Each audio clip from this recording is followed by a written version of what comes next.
Rojtari i pyllit. Si çdo mbrëmje, Ketrushi mori kukullat e tij prej pellushi dhe u fut në shtrat. Edhe ashtu si çdo mbrëmje, Xixollonja erdhi fluturimthi mbi komodinë për t'i lexuar një porrall. Sa histori e bukur, u dëgjua Ketrushi me gojën që i hapi nga gjumi dhe e kaproi sa kaq. Po ndorronte për udhëtime të jashtëzakonshme dhe aventura të mëdha, kur e zgjoi krip papritmas vikatja e bufit. "Më fal Ketrush," i tha shoku i vjetër, "kam nevojë për ndihmën tënde. A mund të më zëvendësosh 1-2 orë të bësh rojtarin e pyllit? Duhet të mbaroj një punë dhe do të kthehem shpejt." Me sytë ende të rënduar prej gjumit, Ketrushi u përgjigj: "Patjetër që do të ndihmoj.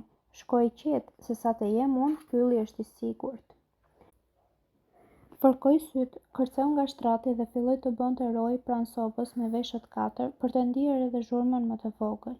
Ndërkohë shihte qiellin gjithë yje që shtrihej mbi pyllin magjik.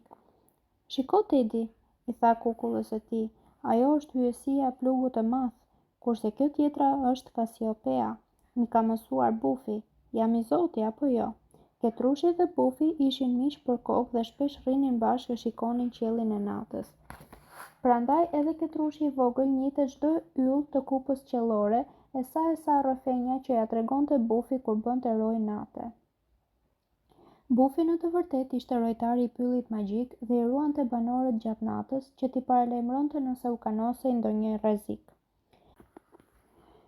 Ketrushi kishte marrë përsipër një detyrë të rëndësishme tani që shoku i tij ishte larguar e nuk donte ta zhgënjente.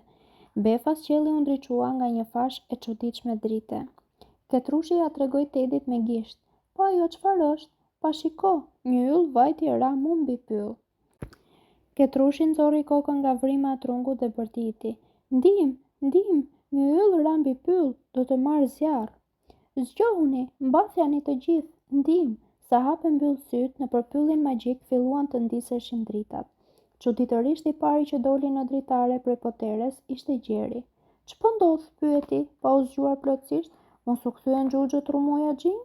Duhet ta dini se Gjeri i vogël ishte shpesh shimjestra e shakave të xhuxhëve të pyllit. Meqense nuk pa asgjë të zakontë, u kthye në shtrat dhe gjumi e mbërtheu në vend. "Zjarr? Ku është zjarri?" pyeti me dyshime Kastori. "Bah, nuk shoh asgjë as herë aty më nuk vjen." "Qetësi, ktheuni të flini," e ngriti zërin mes rrëmujës Baldosa.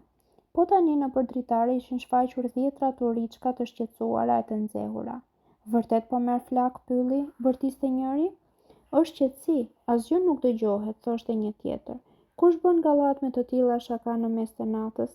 Ketrushit i kishin prerë krahët fare, se donte veç t'i ndihmonte, por ja që i kishte zemëruar të gjitha kafshët e pyllit. "Ketrush ti na zgjove?" e ngacmoi Kastori që mbante në dorë fenerin e tij. "Të duket shaka kjo ty?" ndërhyri Baldosa. Në këto çaste erdhi e ul në cifter Bufi. "Ç'keni që ulurini kështu? Ketrushin duhet ta falenderoni e jo ta qërtoni. Ai u tregua i mirë që mos zëvendësoj si rojtar natë dhe donte që të flinit të qetë. Mbase gaboi, po sepse donte t'ju mbronte që të gjithëve." Kastori dhe Qelbësi ulën syt. "Ke të drejtë Buf, na fal Ketrush dhe faleminderit për ndihmën." Një nga një kafshët u kthyen në shtëpitë e tyre dhe në pyll ra sërish qetësia e heshtja. Por Ketrushi ishte ende në ankth se e kishte parë vërtet yllin që binte. "Mos u shqetëso vogëlush," e qetësoi Bufi duke e futur nën flatrën e tij. "Duhet ta dish që yjet që bien nuk e djegin dot pyllin sepse nuk bien vërtet, po ndisen e shuhen po në qiell. Megjithatë ti u tregove i Zoti që dhe alarmin. Tani shko të flesh prap." Pasi e përqafoi mikun e tij të vogël e guximtar, Bufi fluturoi drejt degës më të lartë të pyllit magjik.